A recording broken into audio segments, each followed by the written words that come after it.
50,000 people used to live here. Now it's a ghost town. Welcome to Pripyat. I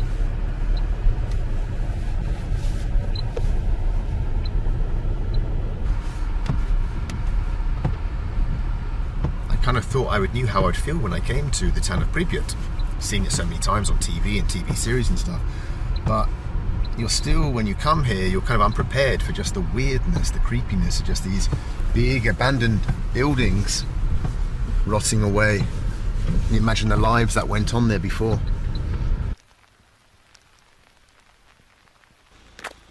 When the accident happened at Chernobyl, the people were told, pack your bags, but just take enough for 3 days. You'll be back in 3 days. And so the people came out of their apartments with one suitcase. That was all they were allowed, just one suitcase. Of course, they never returned.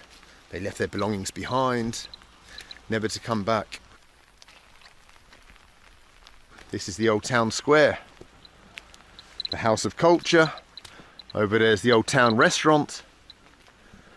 And so when you often see pictures of life here in this town of Pripyat before the disaster, this is normally what you see here. It was a typical Soviet town. Here on the corner of the square is the old Soviet telephone boxes. You can imagine in the past people would have come here, used what was a telephone then, and like looked out over this. It would look so different. Would have been life, people pushing prams, cars driving past, people coming out the restaurant, going into the House of Culture to get married, staying in the hotel, maybe even some tourists or something. No one could have imagined when these telephone boxes were put there that this devastation would be what would one day appear.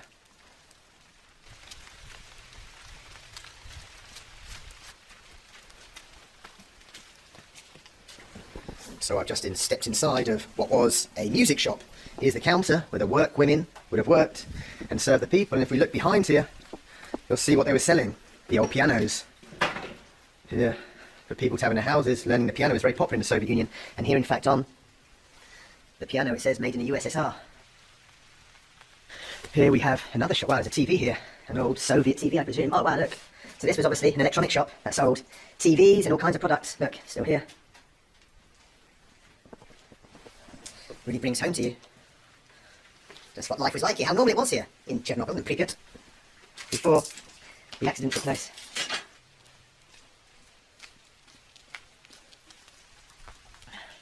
Wow. This is the old sports hall of the school. Wow, look at the floor, how it's just rotting away. The old parquet floor. Basketballs. Old Soviet basketball. And look here at the end. Wow, the floor's so mushy. But here at the end is a little podium where the little children of Pripyat would stand when they won their prizes, first, second, third. To receive their medals. Can you imagine them playing here back in the day?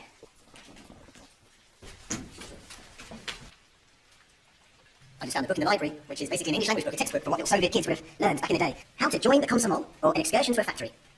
At 14, boys and girls joined the Komsomol. Many of them are very active in their Komsomol organisation. There you go, join the Komsomol. Very useful for a Soviet child visiting Bin-Laden. Here we have the, if you look here, it's the flag of the Soviet Union, the emblem, and then the Soviet national anthem. And here we have, because of course, Soviet Ukraine, the Soviet Ukrainian flag, the blue represents Nazi, and then Ukrainian language, the Soviet Ukrainian language. It's also in there. It's